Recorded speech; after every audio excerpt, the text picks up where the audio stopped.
नमस्कार दोस्तों। तो जो कटिंग हम लोगों ने लिया था 5-6 घंटे पहले, तो उसको सैप में भिगो के रख दिया था इस तरीके से थोड़ा ड्राई होने के लिए। तो ड्राई होने के बाद हम लोग आ गए हैं। तो यहाँ पे मेरा जो पॉटिंग मिक्सर है ये 50% गार्डन सॉइल है। इसमें कोई भी सैंड नहीं है, कोई भी फर्टिलाइज़र नहीं है। यहाँ पे 50% आपका पॉटिंग सॉइल है और लीफ मोल्ड जो कंपोस्ट होता है, यहाँ पे पत्तियों का जो खाद होता है वो 3 से 4 साल पुराना जो पत्तियों का खाद है वो मिलाया हुआ है थोड़ी सी मात्रा में, जस्ट 10%।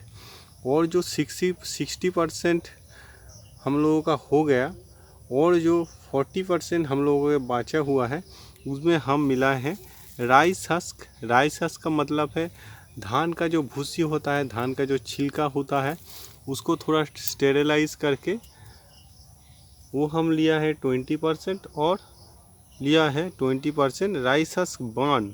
बर्न मतलब कि राइस हस्क के थोड़ा सा जलाना होगा, जला के फिर बुझा के उसको ठंड करके फिर मिक्स करके आपको ये जो पॉटिंग सॉइल मैक्सिमम 6 मंथ पहले आपको रेडी करना है। ये मेरा 6 मंथ पहले का रेडी किया हुआ यहाँ पे स्टोर किया हुआ था। तो यहाँ पे कैसे हम लोग नर्सरी में पॉटिंग सॉइल बनाते हैं उसका भी वीडियो हम लोगों ने कुछ दिन पहले डाला हुआ हूँ। और ये जो ग्रोइंग मीडिया के लिए जो कटिंग को ग्रो करना है या फिर प्रोपोगेशन करना है, इसका जो मिट्टी है वो ये मिट्टी है।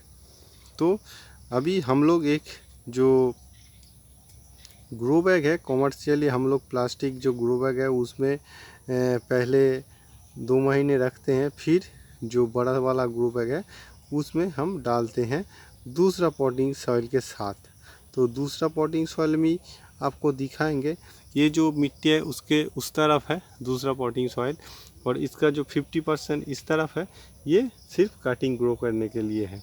तो आपका जो 100% जो मिट्टी बनेगा वो इस टाइप का थोड़ा भुरभुरा मिट्टी बनेंगे, जितना भी आप दबाओगे वो दब नहीं जाएगा, ठीक है। और ये एकदम भुरभुरा मिट्टी होना चाहिए, देखिए इस तरीके का मिट्टी होना चाहिए।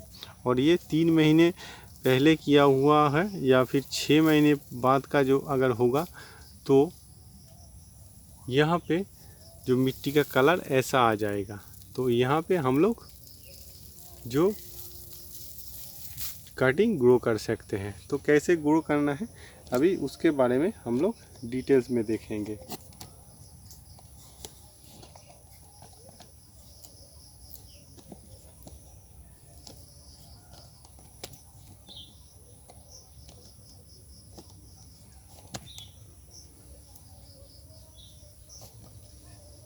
तो यहाँ पे देख सकते हैं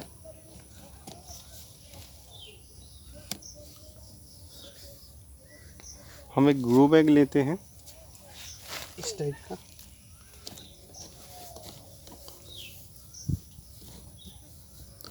और इसमें 50% तक हम लोग मिट्टी डालेंगे। ये कोई सीक्रेट पॉटिंग सॉइल नहीं है, ये अगर मिट्टी करेंगे तो बहुत अच्छा होगा।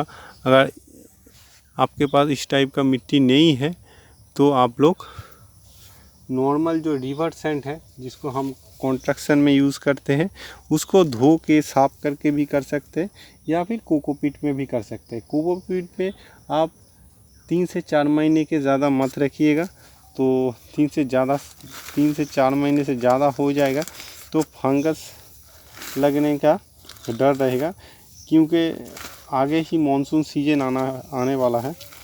तो यहाँ पे देखिए इस टाइप का आपको करना है। तो ये आपका रेडी हो गया। इसको हम अभी जो थोड़ा ठंड का टेम्परेचर चल रहा है तो 35 या फिर 30 डिग्री चल रहा है। आज 10 तारीख है तो यहाँ पे बारिश हुआ है। तो अभी ये हम लोग एक शेड एरिया में रख देंगे और भर के पूरा पानी देंगे। तो ये मेरा हो गया।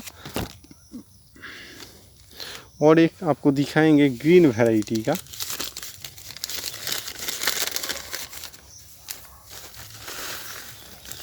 ये रेड वैरायटी का लिपस्टिक का प्लांट था और ये है ग्रीन वैरायटी का। तो ग्रीन वैरायटी जो रेड वैरायटी होता है उससे बहुत फास्ट ग्रो करता है, क्योंकि इसमें क्लोरोफिल का जो मात्रा ज़्यादा है, इसलिए इसका ग्रोइंग भी बहुत फास्ट होता है। ज़्यादा नहीं दबाना है, क्योंकि नया जब रूट आएगा तो मिट्टी अगर बहुत दबा हुआ मिलेगा तो रूट ठीक से डेवलप नहीं होगा। तो जस्ट ऐसे कर देना है। और इसमें हम सिर्फ ग्रोइंग मीडिया है, इसमें कोई भी खाद वगैरह नहीं है, इसलिए प्लांट को हम इसमें 2 या 2.5 महीने से ज़्यादा नहीं यहाँ पे रखेंगे।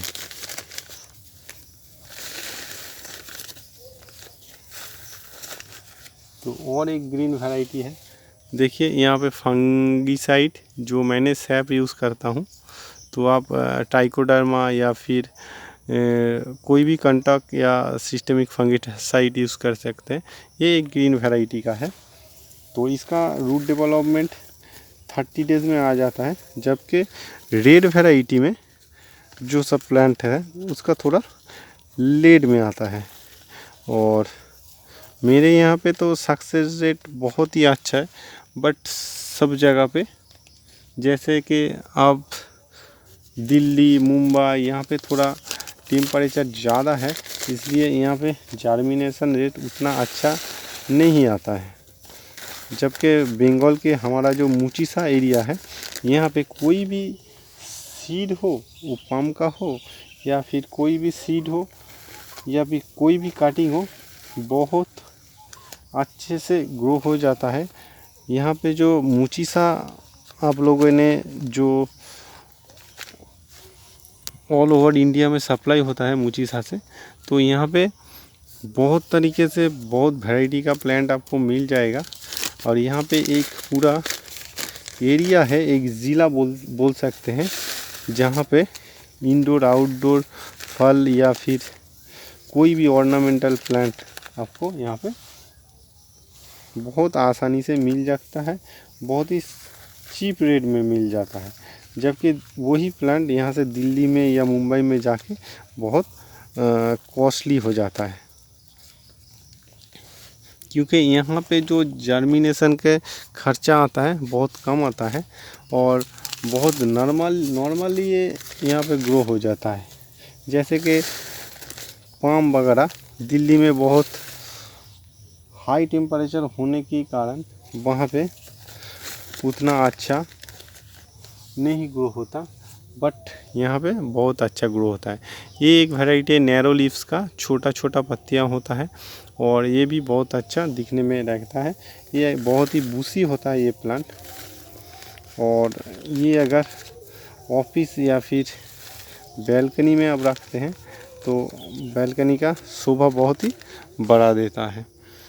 अभी ये जो प्लांट है इसको हम पानी देंगे, पानी पूरा भर के देना है, आपको भी पूरा भर के देना है। और पानी के साथ भी कोई भी सिस्टेमिक या कॉन्टैक्ट फंगीसाइड आपको डालना होता है।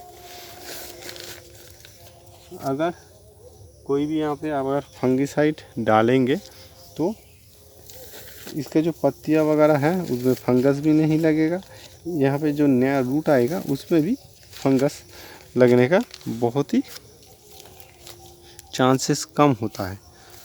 और यहाँ पे जो मिट्टी है इसको भी हम फंगीसाइड लगा के रेडी करके रखा है। और मानसून सीजन में अगर आप इस प्लांट का जर्मिनेशन या फिर काटिंग ग्रो करते हैं तो फंगीसाइड थोड़ा ज़्यादा मात्रा में देना होगा।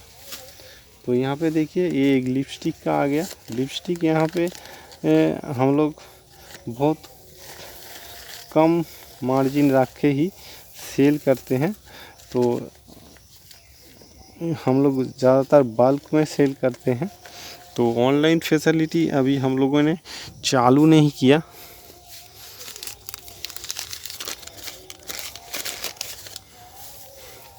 सिर्फ कोलकाता के कुछ ही एरिया में हम लोग होम डिलीवरी देते हैं, वो भी थोड़ा ज़्यादा क्वांटिटी में आप मंगाएंगे तभी हम लोग दे सकते हैं। बट हम लोग ज़्यादातर ऑनलाइन में नहीं सेल करते हैं। तो बहुत सारा दोस्त ने हमको बोला था कि आप ऑनलाइन में चालू कीजिए, बट ऑनलाइन में करने के लिए बहुत प्रॉब्लम आता है, क्योंकि जो प्लांट है वो डैमेज होने का चांसेस थोड़ा ज़्यादा रहता है। तो कोलकाता में हम लोग कर सकते हैं कुछ एरिया में। तो ये हो गया हम लोगों का। तो इसको हम ऐसे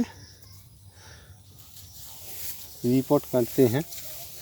आप भी कर सकते हैं, आपके पास अगर 2-4 प्लांट हो तो उससे आप बहुत सारा प्लांट बना सकते हैं।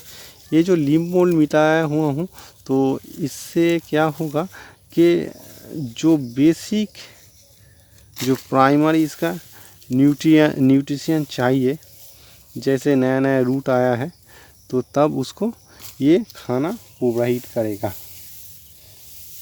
और मिट्टी का टेक्सचर ऐसा होना चाहिए, पूरा एकदम धूल की तरह मिट्टी होना चाहिए, जिससे कि आपका रूट डेवलपमेंट बहुत अच्छा हो। तो इसके ऊपर आप स्प्रे से या फिर झाड़ी से पानी दे सकते हैं।